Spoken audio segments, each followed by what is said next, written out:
From hospital bed to children's author and now medical school bound graduate, Ernest Lewis's journey is one we followed here on 11Alive. And this past spring, he shared a message that failure isn't the end, it's the foundation. Ernest joins us now live with one of the newest members of Gordon State College's class of 2025. Welcome to the show, my friend.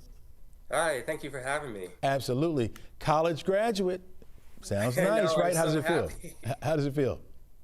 It feels surreal. I've been on this journey for about 8 years, on and off, but to get to that end point, I am so thankful for everything, especially my parents and my grandparents too, just everybody. Yeah, no, that's right. And back in May, you stated in your speech to your fellow graduates that you are a self-proclaimed failure. Why did you do that?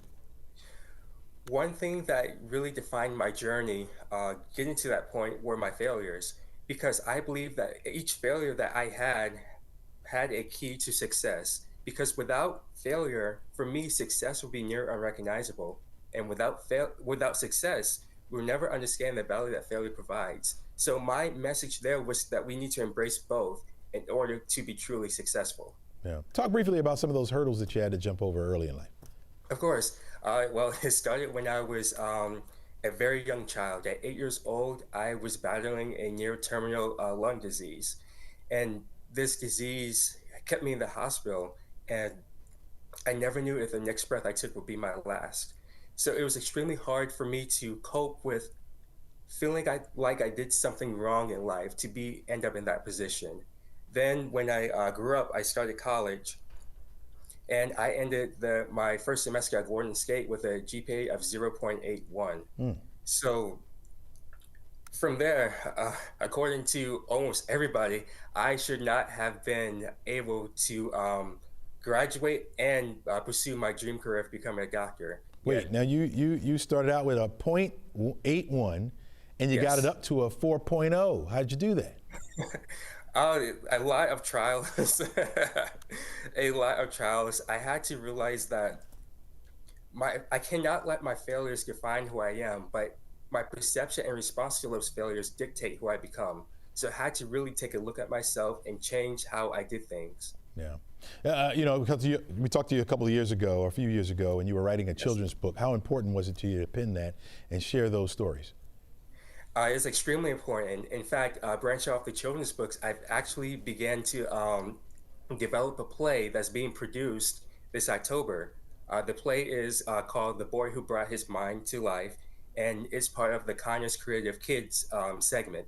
And it's directed by award-winning director Dave DiPietro. And this story is one that tackles the struggle that I had to go through during childhood, and it's set to premiere this October. All right, you told the graduates to become the guy that chooses where you go. How can people start doing that today, even if they feel lost? Just taking a look at yourself. And I believe that when you look back on things, you can see in hindsight how something could have been changed. And I believe just looking back just a couple of steps, because sometimes you have to take 2 steps back to advance 3 steps forward in another direction. So I believe it's important to learn from where you went wrong and assess each situation, because failures should not be something that you're scared of. They should be something that you have to comfort, because like I said, failure and success have to coexist in this world.